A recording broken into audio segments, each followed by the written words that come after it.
Hey there guys, we're taking a look at Borderlands 3 running on the AMD Ryzen 5 5500U with the 16 gigabytes of RAM here. Now, the game is currently running the in-game benchmark at 1080p with the lowest possible graphics setting, which is the very low setting. And the performance that we're getting here is not great. The 1% lows are really what's bringing everything down here. The 30 FPS average could be passable for some people if it wasn't for the fact that those 1% lows are really brutal. Now, the game supports DirectX 12, but I was having a crashing issue when I had it enabled, specifically during the benchmark. Pretty much by the halfway point, it would end up crashing to desktop, and I really just could not get it to actually fully complete the benchmark run. I'm not really 100% sure why that was happening. I'm going to keep messing around with it and see if I can actually solve that issue, but because I think DirectX 12 might be enough to at least alleviate those 1% low problems, though I don't think 1080p is going to end up being any more playable than this, really. I think even if we bump up those 1% lows by another 10 FPS, it's not exactly going to be the greatest experience, but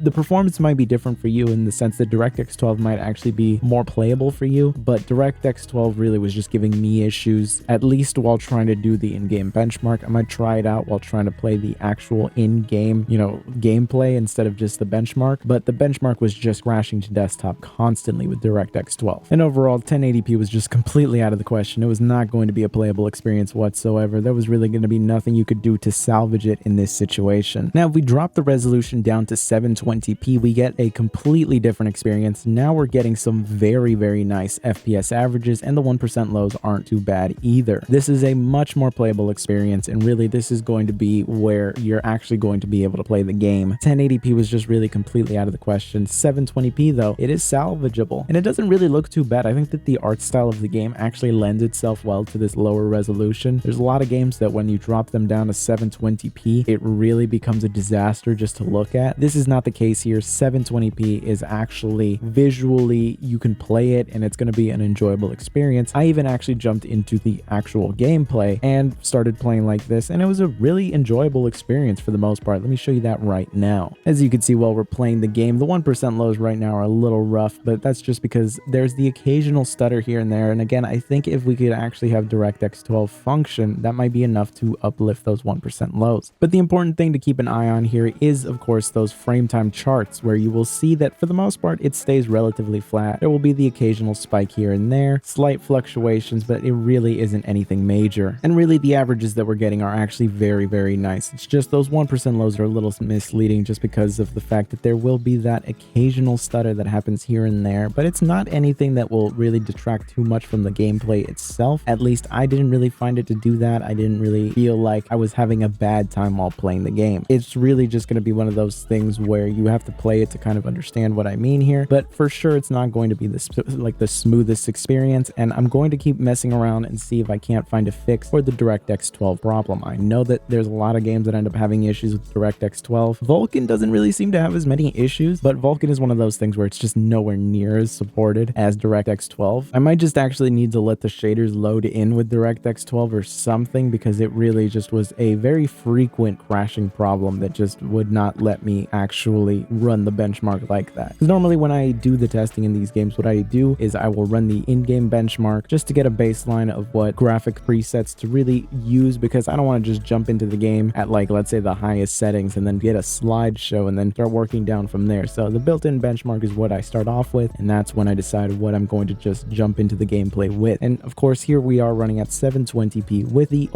lowest graphics setting, which is I think very low, and really the performance that we're getting is very good. It's just those 1% lows are a little low because of the occasional stutter that ends up happening, but it's nothing that is going to detract from the actual experience of playing the game. I would say that this is actually very playable. The numbers on the screen are a little misleading, and really it's why I show you all the information that I show you, because if I only showed you averages, you think, well, okay, this is going to run perfectly fine, but you wouldn't really notice that there are the occasional stutters here and there. But if I only showed you the 1% lows, well, then you'd think, wow, this must run like a slideshow here and there. But then you look at also the frame time chart, and that paints the full picture. When you combine all of it together, you actually start to see what the actual performance is like. You're getting good averages, you're going to have the occasional stutter here and there, but for the most part, it's not going to be detrimental to the gameplay, as you can see by those frame times. And that's why I think it's very important for you guys to understand how the numbers on screen work, because I know there are a lot, and I mean a lot, of YouTubers out there that really will only show you averages, or maybe they'll show you 1% lows, but they won't show you the frame times, like very rarely does anybody actually show the entirety of the numbers that you're supposed to see here. And I'm not trying to say like I'm the greatest YouTuber ever, I know all this information, I'm the only one that like understands how to do this stuff. It's just one of those things where what I prioritize is really just showing you the entirety of the experience and getting you to understand what it's actually like to play these games on these systems, because a lot of the times you guys are trying to decide what games to buy for your computer because you already own this laptop. You want to know what games are going to run on it, and I want to show you the most accurate possible information here. So I have to give you as much numbers and information as possible so that we can build the entire image of what the experience is like, because you can just see the footage of what it's going to run like, but it's not going to tell you anything because you're watching a video with a locked FPS. You know, you're not actually experiencing it. The game isn't running on your system. I have to tell you what the experience is like, and I have to show you the numbers so that you can interpret those and actually be able to put the image together. So really, that's just the main thing I want you guys to learn while watching these videos, is how to interpret the numbers that you see on the screen to the experience of actually playing them. But overall, I just have to say the game is very playable on here, and if you are a big fan of this franchise, then you can definitely get away with playing it on here at 720p, and you're going to have a good time because visually speaking, it lends itself well to this lower resolution. But anyways, I hope you guys found this video useful and informative, and I hope that you learned a little bit about how to interpret the numbers that are on the screen. That's really the main thing that I want to get across to you guys. So I hope that you found that information useful. If you did, be sure to subscribe because there's more videos to come, and I will see you guys in the next one.